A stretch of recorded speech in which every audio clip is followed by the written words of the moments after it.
Sir ಅದೇ ಅದು ಅಂತಿಮ ವರದಿನ ಕಾಪಿ ತಗೊಂಡು ಅದರ ಪರಿಶೀಲನೆ ಮಾಡಿ ಅವರು ಯಾವ ಆಧಾರದ ಮೇಲೆ ಈ ಥರ ವರದಿ ಸಲ್ಲಿಸಿದ್ದಾರೆ ಅಂತ ಪರಿಗಣಿಸಿ ಆನಂತರ ಮುಂದಿನ ಕಾನೂನು ಹೋರಾಟವನ್ನು ನಾನು ಮಾಡಬೇಕು ಅಂತಿದ್ದೀನಿ.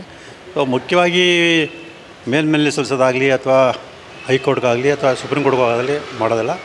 ಸೊ ಜನಪ್ರತಿನಿಧಿಗಳ ವಿಶೇಷ ನ್ಯಾಯಾಲಯದಲ್ಲೇ ನನ್ನ ಹತ್ರ ಲಭ್ಯವಿರೋ ಸಾಕ್ಷ್ಯಗಳನ್ನು ಇಟ್ಕೊಂಡು ಆರೋಪ ಸಾಬೀತುಪಡಿಸುವಂಥ ಪ್ರಯತ್ನವನ್ನು ಮಾಡಬೇಕು ಅಂತೇಳಿ ತೀರ್ಮಾನ ಮಾಡಿದ್ದೀನಿ. ಆದರೆ ಅಂತಿಮ ವರದಿ ಪಡ್ಕೊಂಡ ನಂತರ ಮುಂದಿನ ಅಂತಿಮ ತೀರ್ಮಾನ ತಗೊಳ್ತೀನಿ.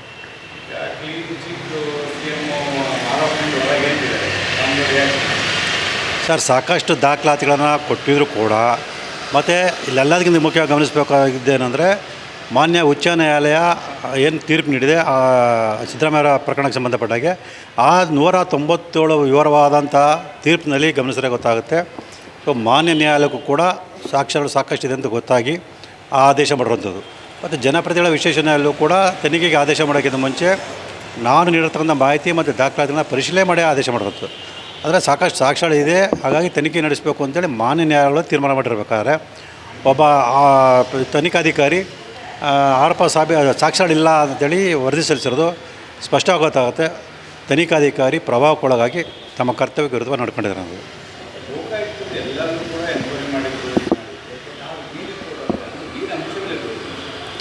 ಸರ್ ಗೊತ್ತಿಲ್ಲ, ಈಗ ಅಷ್ಟು ಸಾಕ್ಷ್ಯಗಳಿದ್ರೂ ಕೂಡ ಯಾವ ಆಧಾರದ ಮೇಲೆ ಅವರು ಸಾಕ್ಷ್ಯಗಳ ಕೊರತೆ ಅಂತ ಹೇಳಿದ್ರೆ ಅನ್ನೋದು ನಿಜಕ್ಕೂ ಅದು ಒಂಥರ ಅಚ್ಚರಿಯ ಸಂಗತಿ ಅಂತ ಹೇಳ್ಬೋದು.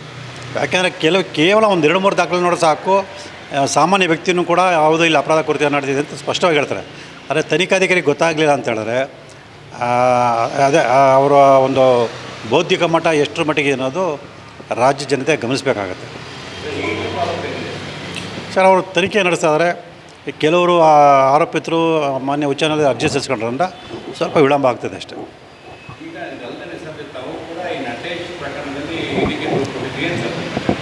ಸರ್ ಅದೇ ತನಿಖೆ ನಡೀತದೆ. ಈಗ ಏನು ನಟೇಶ್ ಮಾನ್ಯ ಉಚ್ಚ ನ್ಯಾಯಾಲಯದಲ್ಲಿ ಆದೇಶವನ್ನು ಪಡ್ಕೊಂಡ್ರು, ಆ ಆದೇಶವನ್ನು ಪ್ರಶ್ನೆ ಮಾಡಿ ಇಡಿಯವರು ಮೊನ್ನೆ ಸರ್ವೋಚ್ಚ ನ್ಯಾಯಾಲಯಕ್ಕೆ ಮೇಲ್ಮನೆ ಸಲ್ಲಿಸಿದ್ದಾರೆ. ಅಲ್ಲಿ ತೀರ್ಪು ಬಂದ ನಂತರ ಅವರು ಮುಂದಿನ ಕಾನೂನು ಕ್ರಮಗಳನ್ನು ಕೈಗೊಳ್ತಾರೆ.